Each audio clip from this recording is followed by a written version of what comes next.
안녕하세요. 유익한 건강 정보를 귀에 쏙쏙 박히게 알려드리는 산부인과 전문의 닥터정현입니다. 소음순 성형 수술에 대해서는 제가 이전에 영상에서 한번 말씀드린 적이 있는데요. 하지만 아직도 소음순 성형 수술이 뭔지, 소음순 성형 수술을 대체 왜 하는지 잘 모르시는 분들이 많으신 것 같아서 오늘 영상을 준비했습니다. 댓글을 보다 보면 하다 소음순까지 성형하냐? 제정신이 아니다. 이렇게 답글을 다시는 분들이 계시는데요. 물론 모양이나 색 등 미적으로 마음에 들지 않아서 내원하시는 분들도 계시지만 환자분들의 절반 이상은 불편함으로 내원하시는 경우가 많습니다. 소음순이 불편하다는 것에 대해서 같은 여성이라도 정말 이해가 안 가시는 분들이 계시다면 정말 축복받으신 겁니다. 그만큼 흔하게 나타나는 증상이고 많은 여성분들이 불편감을 호소하니까요. 그렇다면 소음순이 지나치게 늘어나면 어떤 불편함이 생기게 될까요? 타이트한 옷을 입었을 때 쓸리는 증상, 또 소음순과 대음순 사이 주름에 이물질이 끼거나 피부 질환이나 가려움증, 질염을 유발하는 경우, 성관계를 할 때 소음순이 말려 들어가서 통증을 일으키는 경우, 소음순이 비대칭이어서 소변 줄기가 한쪽으로만 쏠리는 경우, 색소 침착이나 비대칭이 심해서 미용적으로 본인이 자신감이 떨어지는 경우가 있을 수 있습니다. 소음순 성형수술은 수술 후에 만족도가 가장 높은 수술인데요. 평상시에 걷기만 해도 따갑고 쓰라렸다면, 그리고 그 불편함이 해소되었다면 당연히 삶의 질이 높아지지 않을까요? 소음순 수술은 생각보다 간단합니다.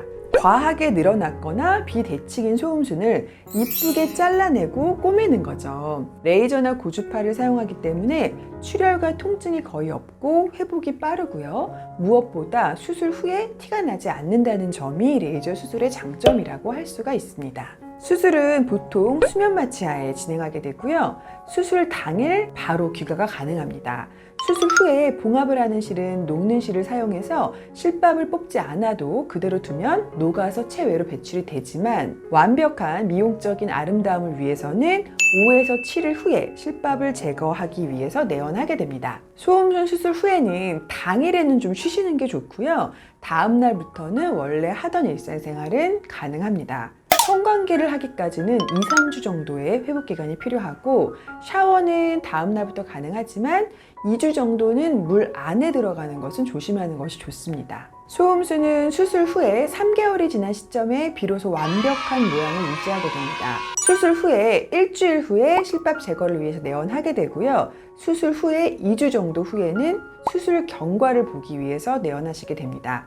그리고 3개월 후가 되는 시점에 마지막으로 방문을 하셔서 최종 점검을 받으시면 되겠습니다. 소음순은 성감에 있어서 예민한 부분으로 음핵에 간접적인 자극을 제공해서 오르가즘을 느끼도록 합니다. 소음순이 잘려나가면 성감이 떨어지는 게 아닌가요?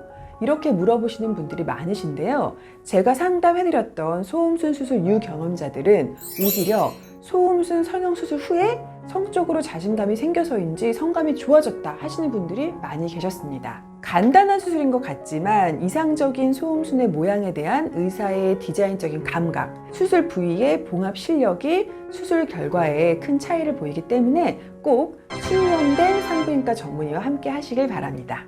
소음순 성형수술은 쌍꺼풀 수술처럼 누구나가 볼 수 있는 것도 아니고 자랑할 수 있는 부위도 아니지만 이미 충분히 많은 여성들이 선택하는 산부인과에서 만족도가 가장 높은 수술로 자리매김하고 있습니다. 오늘 영상이 소음순으로 인해서 불편하셨던 분들에게는 도움이 되셨으면 좋겠습니다. 그럼 저는 다음 주 월요일에 더 좋은 의학 정보를 가지고 찾아올게요. 안녕!